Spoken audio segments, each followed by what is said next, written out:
Hi everybody, welcome back to the Claremont Classic Garage. We're working hard trying to get our old Daytona ready to get back on the track. Let's see where we're at. We've got the engine hung back in it, and we're just slowly starting to pick away at getting everything hooked back up.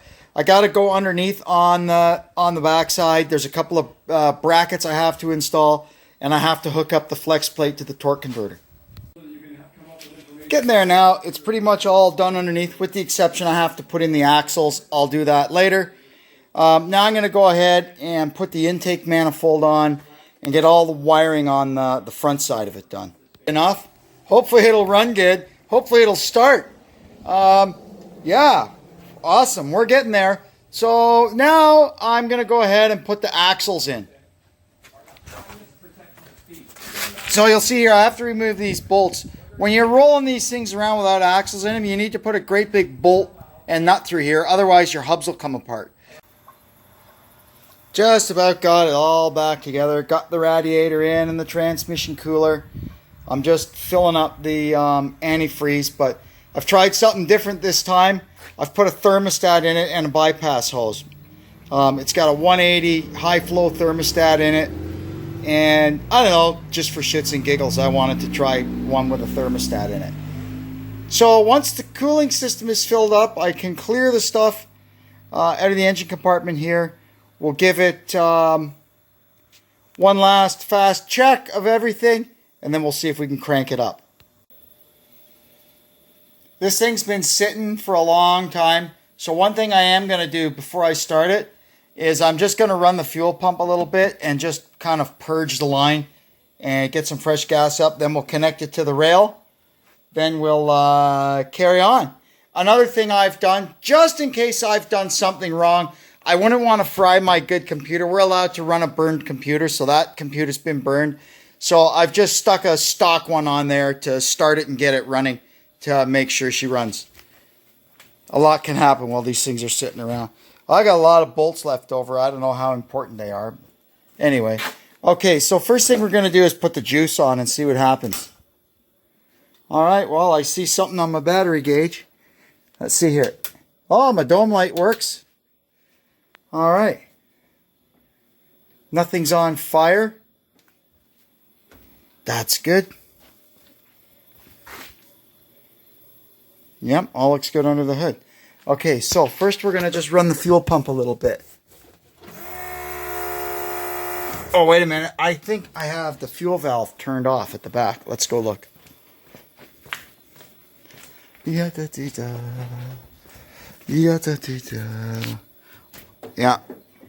on. Okay. That's better. Gas probably in this thing, I bet, isn't too nice neither. Oh, there it goes. She's moving fuel. Okay, let's see what's in our jug here.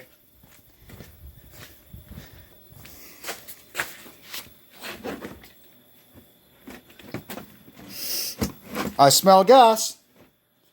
We'll run it a little bit more, and then I'll hook it up to the rail.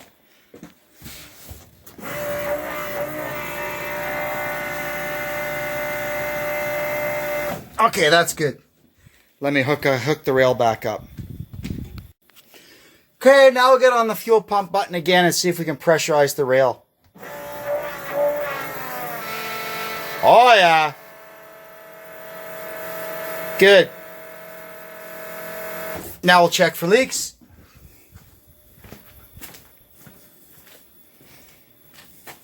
All looks good. Yeah, nothing under the car.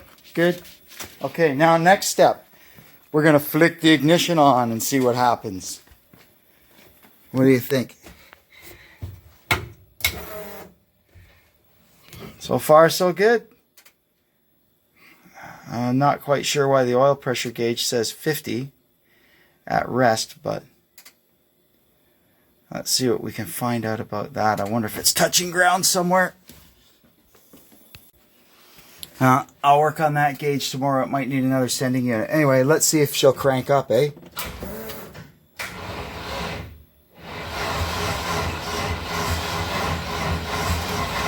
because I'm using the booster.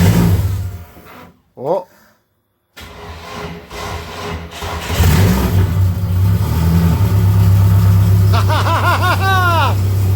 She's alive! She's alive! Don't know why the alternator light's on. We'll have to see about that.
Temperature gauge says.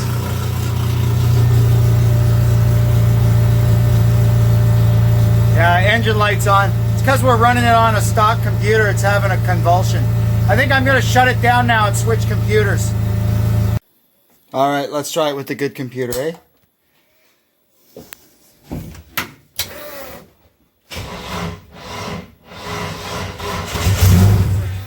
Whoop.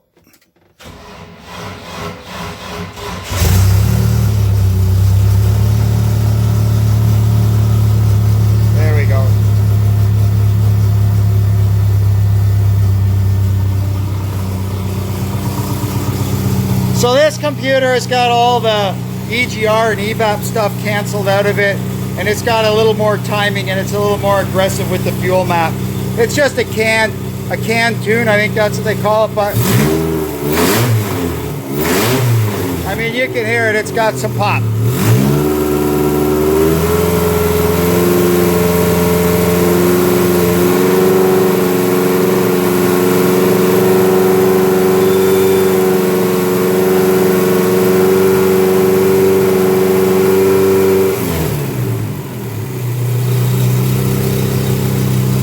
Oh, I forgot to make sure the fan works.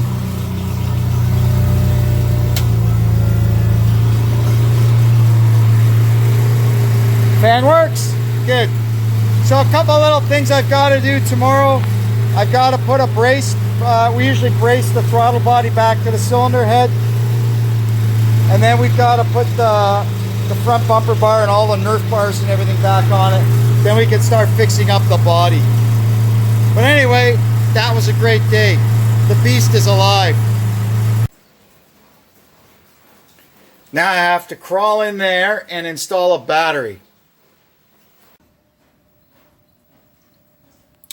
Here we are. Got our connections made and tightened up. I put some, we call this stuff copper shield. It's like a copper impregnated kind of greasy paste stuff. Good to keep your good connections good. Now what I'm going to do is get a big block of styrofoam to put on top of it here. And then we'll put the lid on and ratchet strap it all together. Okay, there's our battery all buttoned up. Now I got to crawl back out of here and go back up front and flick the switch and make sure that it still actually works. I have to. I realized when I was laying in bed last night, my instrument panel there is loose, flopping around. That's why the gauges weren't working properly. The stupid thing isn't grounded. So we'll fix that up and we'll be well on our way.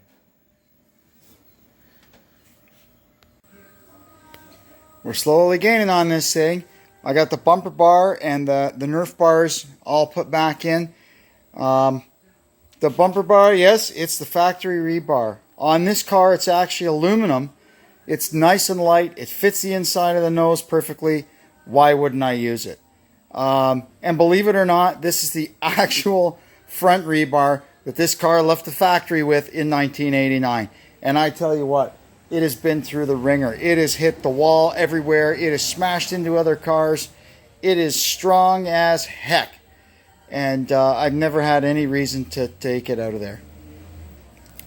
So now I guess I'm going to start looking at getting, I've got to get the air intake figured out here. I can't remember how it was before. I need a pipe with just a little more bend on it, but I don't seem to have that. And I've got to get my power distribution center, or my fuse box, if you want to call it that. I have to make a couple of tabs and get that mounted in there.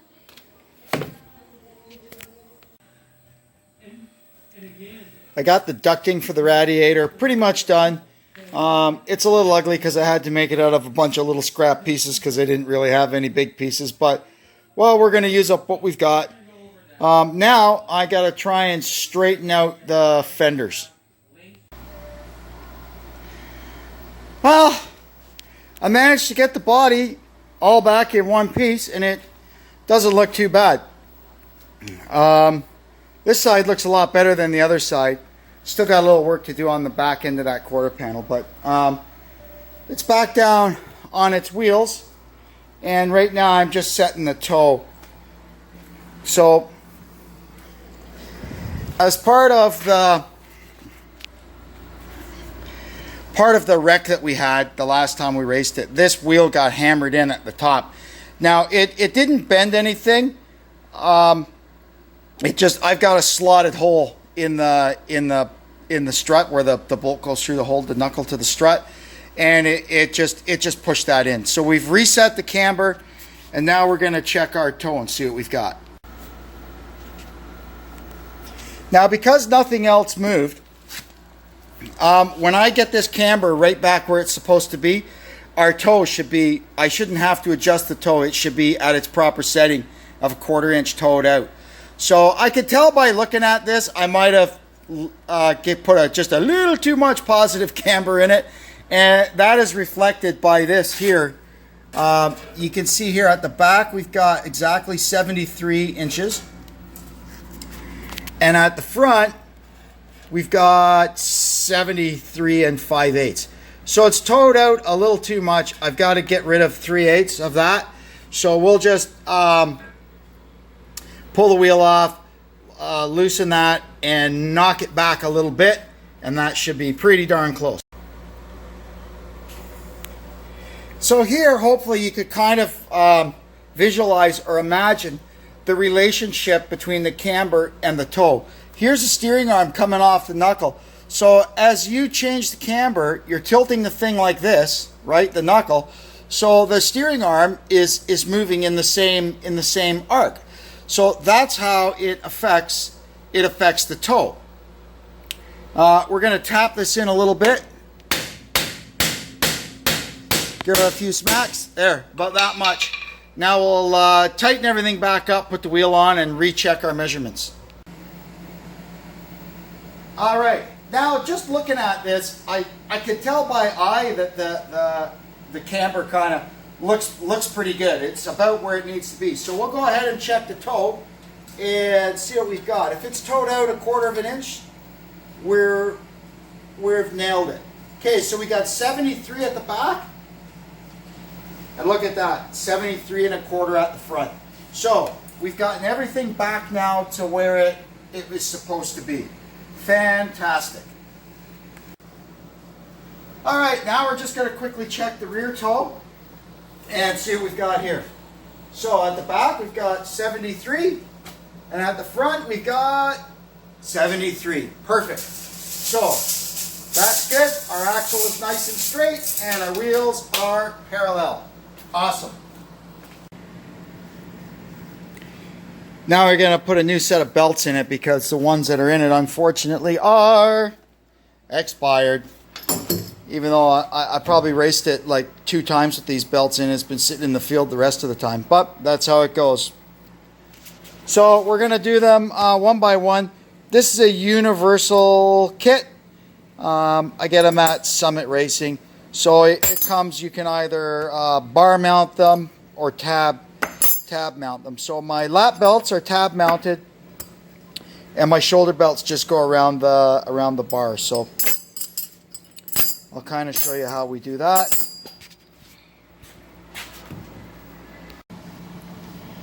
Okay, so the first step we've done, this is the left hand, no, sorry, I get left and right mixed up. This is the right hand shoulder belt. So we've got them on the bench. This is the old one. So you set them up so that that and that are in the same place. And then we're going to slide this over till it comes to that same place. And then we know we're going to have the length right. Okay, so now we'll go put it in the car. And this one we can put back in our box. So we fed it through the seat, gone around the bottom of the bar and up through the buckle. Then we're going to go back down through the buckle like that. Sorry, like that. And then the excess back through here. You should never ever see both sides of this. One side of it should always be covered. There. Now we'll change the other one. Our shoulder belts are done. Now we're going to do the lap belts and the submarine belt. The lap belts go in basically the same way as the shoulder belts, with the exception of instead of wrapping it around the bar like we would, we incorporate this little tab in there so we can attach it to the floor. So once I've got these together, I'll be back. Something to keep in mind when you're installing these, when you go to bolt it down, you can't bolt it down where this thing is going to squash the webbing against the roll cage or something. If that's the case, you need to like put a spacer behind it to give it a little breathing room for the webbing. That way it won't get caught between the two metal parts and get cut. Now all that's left is to try them. I'll buckle up and I'll be back in a minute. Well, that's awesome. This is the first time I've been strapped into this car in a very long time, and I'm liking it. I can't wait to get out on the track in this old thing. So you can see here, we got our belts, all good. So there's another job we can cross off the list. I wonder what's next. This side of the car was pretty bad, even by my low standards. So unfortunately, I bit the bullet, and I'm gonna just take the door and everything off and get it all straightened out as good as I can and then put it back together. It's way easier than trying to fix it. Moving right along here, we got most of this mashed out, you know, as good as we can hope. And we're putting her back together. Now we're gonna fix up this side. This side's not too bad. There's just a few rivets are missing, need replacing. I made the jack post here a little bit longer, and I can close that aperture. There's your $3 word for the day. I can close that. I don't know what happened to that, but what a disaster. And we got to fix up this corner here. We'll get this quarter panel pushed back out and get that taillight cover put back on, and we'll be all set. Well, got our quarter panel pushed out as good as we could. Got everything cleaned up, vacuumed the inside of it all out. I finished ducting in the air intake, so it's completely sealed off from engine heat. Hooked the computer back up because we're done welding. All that's left really to do is I got to take it for kind of a road test out around the farm here. And in the morning when I take the neon off the trailer, I have to switch the wheels because our good tires are on the neon, and get the transponder out and put the scoring transponder in here. And then it needs kind of a cleaning up, you know, it's a bit of a mess from sitting. And it should be race ready, man. So let's get this thing moving under its own power for the first time in years. So here we go.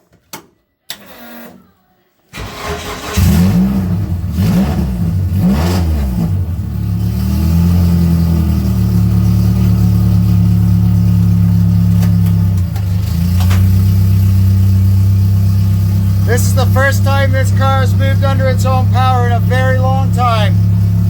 Oh golly.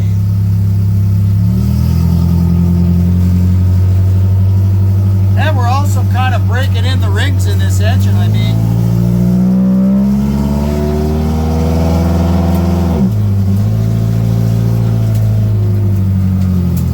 It still smells though.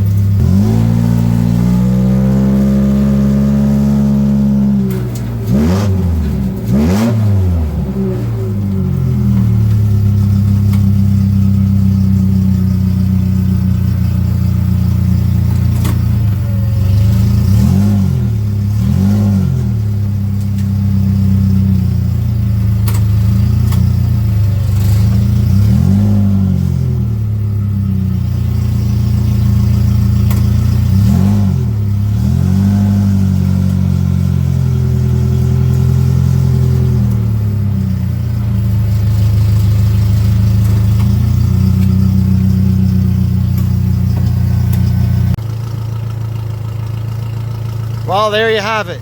I've been working on this car day and night for about 3 weeks, and we finally got her ready to go.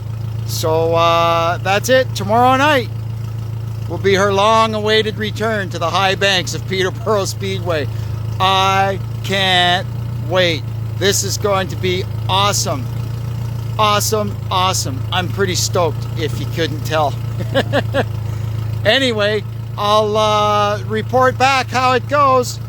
And I guess until then, thanks for tuning into the Claremont Classic Garage, and we'll catch you next time. So long.